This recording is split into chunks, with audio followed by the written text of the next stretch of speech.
Ας κάνουμε μια νέα αρχή εκεί που μας είχαν τελειωμένους. Ας χτίσουμε αυτή την καινούργια Ελλάδα που ταξίζει η ιστορία μας και που την οφείλουμε στα παιδιά μας. Χρέος δικό μας δεν είναι να διαφωνούμε μεταξύ μας για το σε ποιο ξένο προστάτη θα προσκοληθούμε ως χώρα. Χρέος μας είναι να ενωθούμε για να μην έχουμε ανάγκη από προστάτες, για να κερδίζουμε εταίρους και συμμάχους και κυρίως το σεβασμό τους. Αυτό το χρέος έχει πια όνομα. Το λένε Νέα Ελλάδα και δεν είναι μόνο δικό μας, είναι όλων των Ελλήνων. Σε αυτό τον τόπο όσοι αγαπούνε, κάπως έτσι ονειρεύονται τη χώρα τους. Είμαστε μαζί τους και είναι μαζί μας. Προχωράμε μαζί μπροστά. Ελλάς, Ελλάς, τρελή αγελάς, που βόσκε πετούσα στα λιβάδια του Βορρά, στα οικονομικά κρεματόρια, λησμονούσα την ιστορία της. Η Ελλάδα, η χώρα του φωτός, της άμεσης δημοκρατίας, της σύγχρονης χρεοκοπίας, διακορευμένη κόρη των αρχαίων θεών, των αρχαίων λιγμών, πεινώντες, διψώντες, άνεργοι. Δε φτελάβετε το Απολλώνιον φως, δε φτελάβετε των τελευταίων ασπασμών της εθνικής οικονομίας. Παναγιώτη μου, σενάρια αλλαγής επωνυμίας, της ανασύνθεσης του κοινοβουλευτικού πολισμού υπό την ομπρέλα της ευρωπαϊκής ολοκλήρωσης. Εδώ ο κόσμος παίνεται, εδώ ο κόσμος καίγεται και οι κομματικές ηγεσίες, αν θέλεις, αλλάζουν δολώματα για χάνους και μας πουλάνε καθρεφτάκια για ηθαγενείς. Δηλαδή, με άλλα λόγια, η κυβέρνηση της Νέας Δημοκρατίας και του ΠΑΣΟΚ, υβρίδιο ενός ευρωπαϊκού ελληνικού κόμματος, η ένωση των δύο πιστεύεις ότι δεν ήταν ευκαιριακή, αλλά είναι μια δοκιμή για μελλοντικές πολιτικές εξελίξεις. Να σου πω, δηλαδή τώρα τι κάνουμε, διαιωνίζουμε το παραμύθι. Άκουσες και τις δηλώσεις προχθές του Πάγκαλου από ραδιοφώνου ότι κοινή κάθοδος Νέας Δημοκρατίας ευρωεκλογές ετοιμάζονται και δηλαδή... Όποιος δίνει σημασία στον Πάγκαλο είναι άξιος της μοίρας του, Βίκη μου. Ένα το κρατούμενο. Από εκεί και πέρα, το να καθόμαστε και να λέμε ότι το ΠΑΣΟΚ και η Νέα Δημοκρατία εξυπηρετούν τα συμφέροντα διαφορετικής κοινωνικής τάξης, το καθένα είναι αστείο. Και το ΠΑΣΟΚ και η Νέα Δημοκρατία ξέρουμε πάρα πολύ καλά ότι αποτελούν δύο διαφορετικές επιλογές, οι οποίες εκπορεύονται από τα ίδια αφεντικά. Είναι αστείο τώρα να λέμε, ακόμα και να παρέμεναν ως δύο διαφορετικά κόμματα, πάλι είναι μισθοφόροι και η ΜΕΝ και η ΔΕ μια συγκεκριμένη κατάσταση. Εγώ δεν μπορώ καν να ασχοληθώ, δηλαδή ΠΑΣΟΚ και Νέα Δημοκρατία. Τώρα αυτά είναι αστεία τώρα και στην κυριολεξία για το λαουτζίκο. Όποιος κάθεται τώρα και βλέπει διαφορές μεταξύ του Σαμαρά και του Βενιζέλου, είναι ένας άνθρωπος ο οποίος πάσχει από αντίληψη της πραγματικότητας. Θα πρέπει να δει και στα πρόσωπα των δύο ότι είναι δύο τύποι οι οποίοι είναι υπάλληλοι τραπεζών στην ουσία. Και μεγάλο συμφέρον. Αν θέλεις, υπηρετικό προσωπικό των Τροικανών και του διεθνούς τραπεζιτικού. Ποιο ΠΑΣΟΚ και ποια Νέα Δημοκρατία τώρα. Και η Νέα Ελλάδα, που μας είπε ο Αντώνης Σαμαράς ότι γυρίζουμε σελίδα. Πώς το κρίνεις αυτό? Γυρίζουμε σελίδα δεν σημαίνει συνεχίζει η αφήγηση, μπορεί να σημαίνει ότι τελειώνει και το βιβλίο. Νέα Ελλάδα, τρελή αγελάς που βόσκει αμέριμνη στα καταπράσινα λιβάδια του Βορρά. Αυτό ήταν και το love story, αν θέλεις, του συνεδρίου της Νέας Δημοκρατίας. Όμως εμείς θα μιλήσουμε για τους ανθρώπους καθημερινής μας, τους καθημερινούς ανθρώπους της διπλανής πόρτας.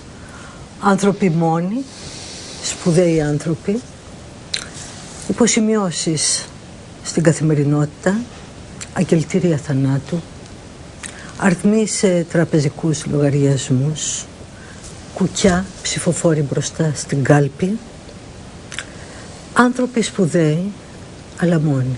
Εσύ, Παναγιώτη μου, ποιους ανθρώπους θαυμάζεις, ποιους εκτιμάς και ποιους σέβεσαι? Εγώ θαυμάζω οποιονδήποτε άνθρωπο καταφέρνει να υπάρχει χωρίς να συμβιβάζει τα πιστεύω του. Οποιοσδήποτε άνθρωπος είναι πιστός στα πιστεύω του, ενώ τίποτα δεν τον βοηθάει να είναι, ενώ το σύστημα είναι εναντίον του, αυτός για μένα είναι ένας εξωθαύμαστος άνθρωπος.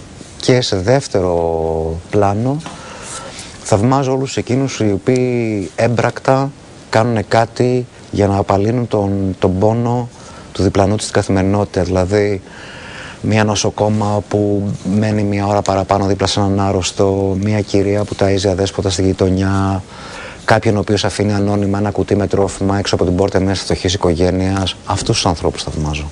Να πούμε ότι είσαι και φιλόσοφος, γιατί βλέπω μέσα από το δικό σου Facebook ότι κάνεις πάρα πολλές ανακοινώσεις για δέσποτα και κατοικοποίηση ζώων. Σε μια καρμική αναδρομή μετεμψύχωσης, θα μου επιτρέψει έτσι να κάνω μια μεταφυσικό ερώτημα. Τι ζώο θα ήθελες να ήσουν? Ένα χαριτωμένο σκυλάκι του καναπέ, μια χαδιάρα γατούλα αγκύρες ή ένα πασχαλιάτικο ίσως κουνελάκι, ένας κακός λύκος των τυψών μας? Κόμπρα θα ήθελα να ήμουν. Κόμπρα γιατί? Με τη μία, γι' αυτό. Πιστεύεις, Παναγιώτη μου, ότι έχουν εκλείψει, έχουν τελειώσει οι ιδεολογίες στην εποχή μας? Όχι. Οι ευαισθησίες? Ούτε. Όσο υπάρχουν άνθρωποι, θα υπάρχουν και ιδεολογίες και ευαισθησίες. Είναι παράγωγα της ανθρώπινης φύσης αυτά. Ο ρομαντισμός ήταν βέβαια σήμα κατά τεθέν μιας άλλης αθώας εποχής. Σήμερα ο νεοέλληνας, για να μιλήσουμε για τον νεοέλληνα του σήμερα, ο καναπές και η TV έχουν γίνει, αν θέλεις, το ψυχαναλυτικό κρεβάτι του νεοέλληνα, και μακάριος ο ύπνος των δικαίων, ή τελικώς η επανάσταση θα μεταδοθεί δορυφορικά? Τι πιστεύεις? Γιατί όλη αυτή η απονεύρωση, γιατί ο νεοέλληνας πλέον έχει ευνουχιστεί? Οι Ισπανοί και άλλοι λαοί του Νότου είναι στις πλατείες και Έλληνες ήταν στις παραλίες.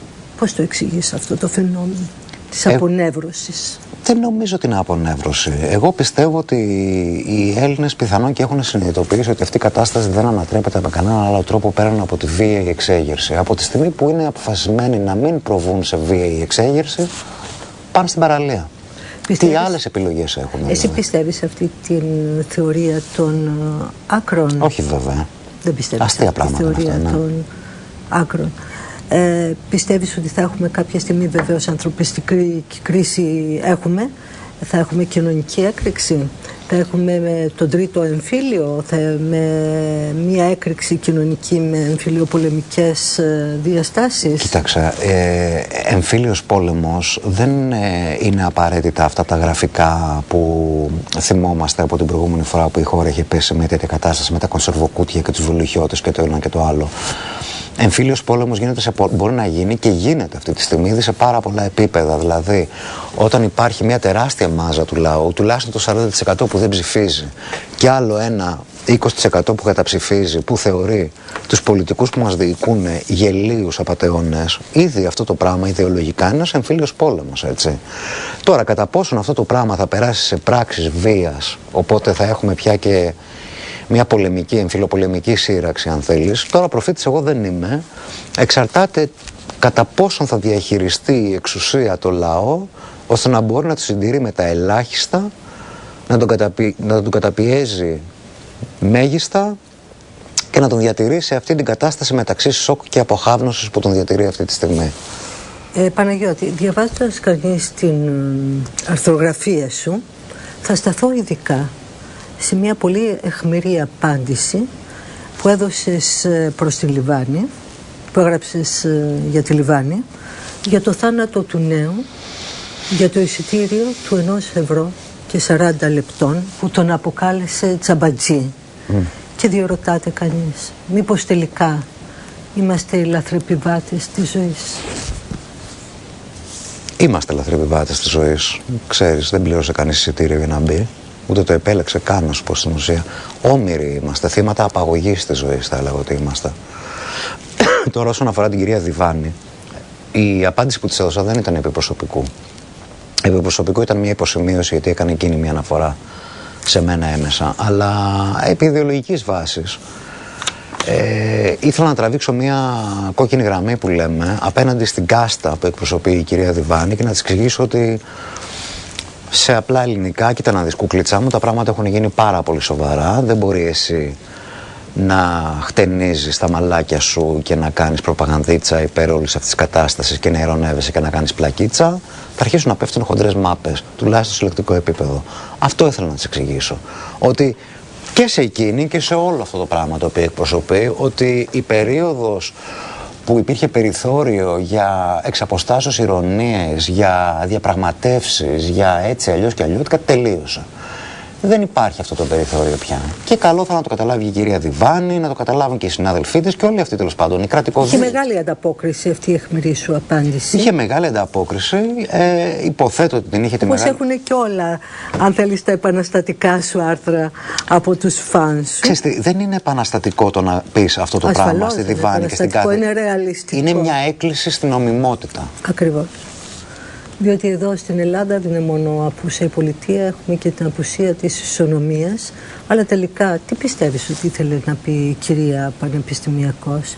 Ότι θα πρέπει να γίνουμε πυθύνια ανθρωπάκια, υπάκουα ανθρωπάκια του δικού της συστήματος της κρατικής χορηγίας? Η ίδια το είπε η κυρία Πανεπιστημιακός, δεν χρειάζεται να πω εγώ τι είπε. Είπε ότι δεν πρόκειται να εμποδίσει το σύστημα ένας άνθρωπος ο οποίος, θα χρησιμοποιήσω την έκφραση δολοφονήθηκε, λίγο βαρύ. Θα χρησιμοποιήσω την έκφραση έπεσε θύμα, ας πούμε, μιας πάρα πολύ άτυχης στιγμής και ενός ελεγκτή και ενός οδηγού, τέλος πάντων, που δεν μπορούσαν να αναλάβουν τις ευθύνες των καθηκόντων τους. Στην ουσία τι εκφράζει η Διβάνη και η κάθε Διβάνη? Η Διβάνη και η κάθε Διβάνη λέει: κοίταξε να δεις, κουκλίτσα μου, έχω μια θεσούλα στο πανεπιστήμιο μέσα από κάτι κυκλωματάκια. Χεστήκαμε τώρα να πεθαίνουν και κάτι πληβή εκεί πέρα στους δρόμους και αυτά. Έλα μωρέ τώρα που θα σταματήσουμε την κοινωνία όλοι, επειδή στην κρεατομηχανή πέφτουν και κάποιοι αθώοι. Αυτό λέει η Διβάνη. Και λέει και κάτι άλλο, ότι θα πρέπει να γίνουμε υπάκουα ανθρωπάκια στο δικό της σύστημα της κρατικής χορηγίας. Γιατί μην ξεχνάμε ότι η πνευματική ταγή εντός εισαγωγικών ανακάλυψαν την αντίσταση όχι επί του καναπέως, αλλά από τις πρωινές τηλεοπτικές ζώνες, ιερουργούντες και κλαίουσες ως μωρές παρθένες, αφού πλέον είχε επέλθει η καταστροφή στην Ελλάδα. Τι λες εσύ για την πνευματική αυτή ελίτ που αδιαφόρησε, που δεν αντέδρασε, που δεν αντιστάθηκε, καθημαγμένη τελείως και διάτριτο το σώμα της διανόησης κάτω από αχιλλές επιχορηγήσεις. Μισθοφόροι είναι, δεν είναι ελίτ. Ποιος τους επέλεξε? Κάτι κομματικοί μηχανισμοί τους έχουν επιλέξει όλους αυτούς. Δεν είναι δηλαδή. Προσπαθούν τώρα να μας επιβάλλουν πραξικοπηματικά κάποιους ανθρώπους οι οποίοι είναι μέσα σε κόμματα γραμμένοι, εξυπηρετούν κομματικές γραμμές, να μας τους παρουσιάσουν τώρα ως αφρόκραμα της διανόησης στην Ελλάδα. Δεν είναι αφρόκραμα της διανόησης στην Ελλάδα. Κάτι καραγκιόζηδες είναι αυτοί. Κρατικοδίαιτοι. Τα παίρνουν από κομματικά και κρατικά κονδύλια προκειμένου να γράφουν προπαγάνδα υπέρ των εργοδοτών τους. Τα υπόλοιπα όλα είναι παραμύθια. Δεν αναγνωρίζω εγώ στην κυρία Διβάνη και σε καμία κυρία Διβάνη κανένα πνευματικό κύρος. Μία θεσούλα στο δημόσιο έχει, την οποία αμφιβάλλω και αν αξίζει. Δεν ξέρω εγώ ποιος την έβαλε να κάτσει εκεί πέρα σε αυτή την έδρα πανεπιστημίου, αλλά επειδή ξέρω γενικότερα πώς τις παίρνει σε έδρες πανεπιστημίου, αμφισβητώ και το κύρος αυτής της έδρας.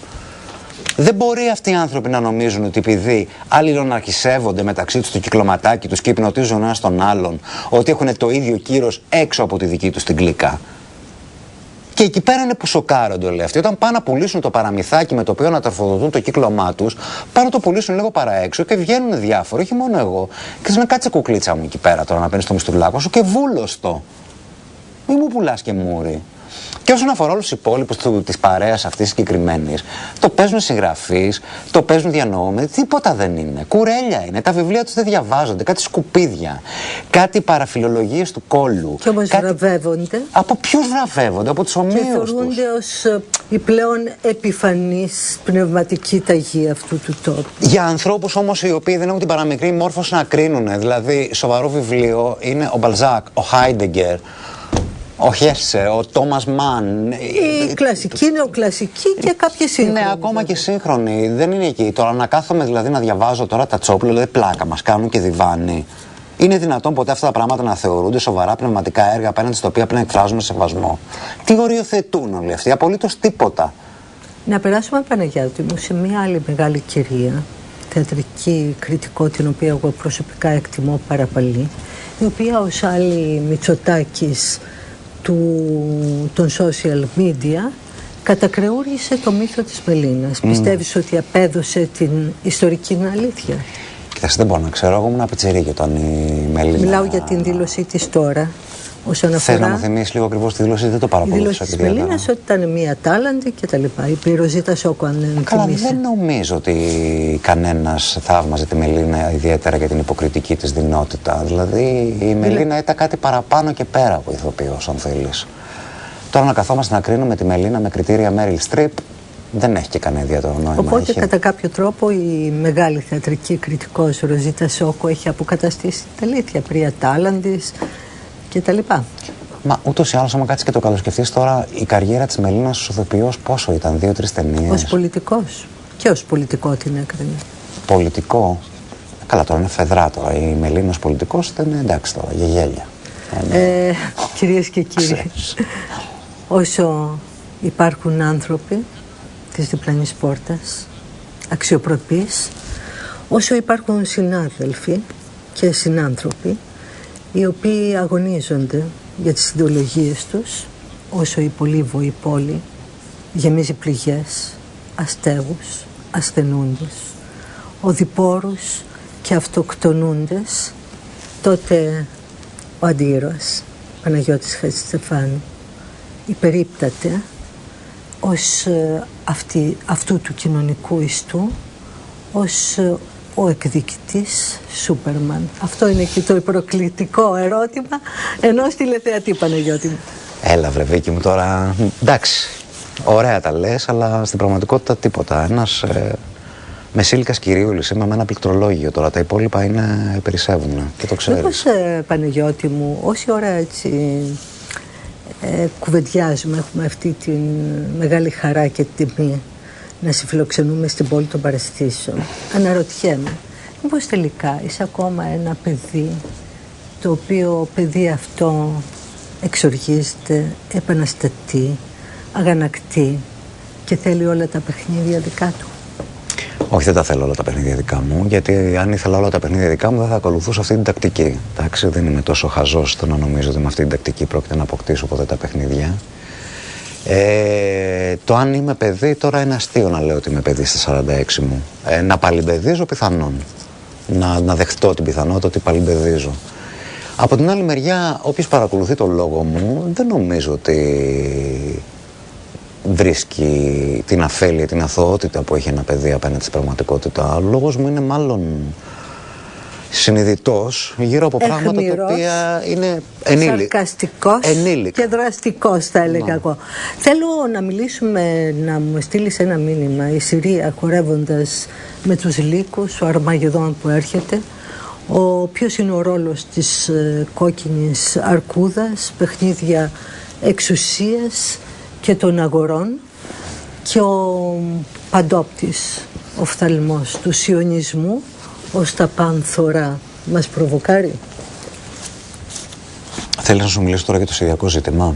Ένα μήνυμα για το θέμα της Συρίας, γιατί τελειώνει αυτή η εκπομπή. Τίποτα. Εύχομαι ειρήνη. Άλλο μήνυμα δεν έχω να δώσω.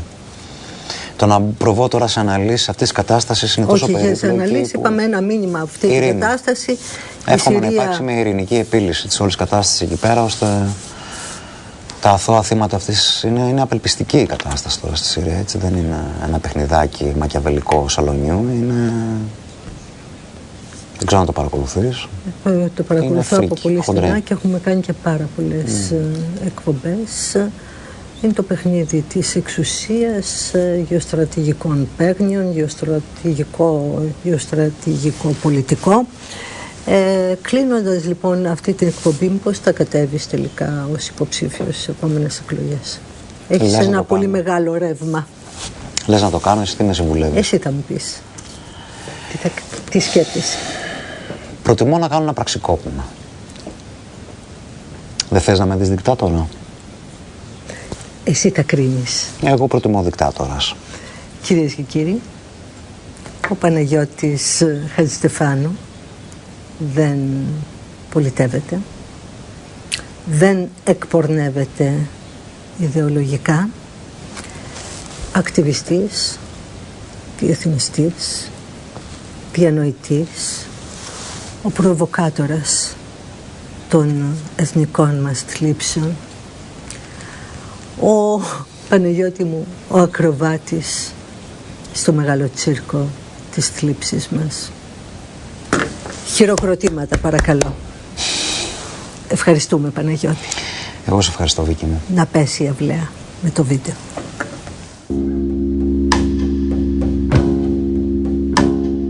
Είναι αναφορά σε έναν καλλιτέχνη μαύρο Αμερικάνο που λέγεται Ράμελ Ζι και εμφανίζεται έτσι επί της σκηνής. Παλιότερα υπήρχε και ο Sun Ra, αν τον έχει κανείς ακουστά. Ένα 70's funk star. Wake up, the hair is here. Θα μπορούσε να είναι ο άνθρωπος ελέφας. Θα μπορούσε να είναι ακροβάτης στο τσίρκο. Θα μπορούσε να είναι ο μαραθωνοδρόμος των τύψεων. Ο κοσμοκαλόγερος των απαγορεύσεων. Τέλος η δικτατορία της ηλιθιότητος. Ξεσηκωθείτε όλοι. Τέρμα η Νάνση. Πώς? Τέρμα η Νάνση. Τέρμα η δικτατορία της Νάνση και της κάθε Νάνση.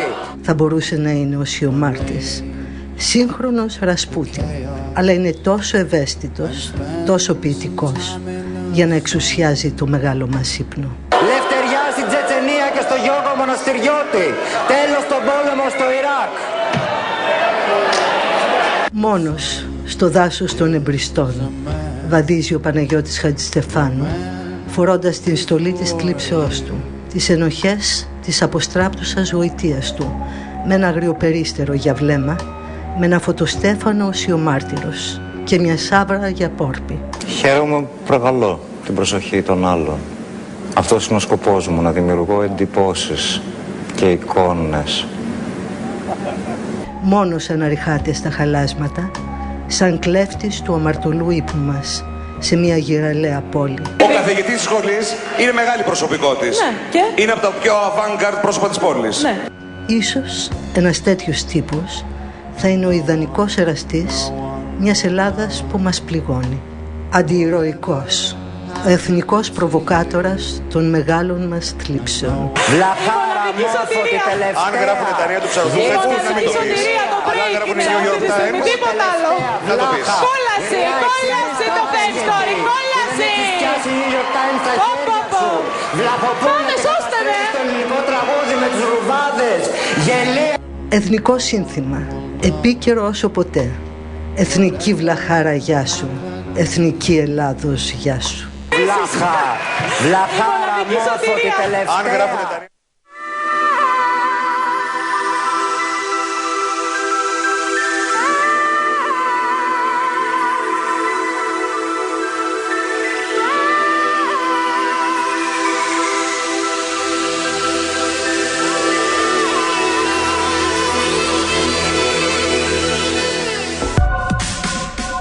Ο Ενεργός Πολίτης. Μια εκπομπή της Γενικής Συνομοσπονδίας Συνταξιούχων Ελλάδος που επιδιώκει να γίνει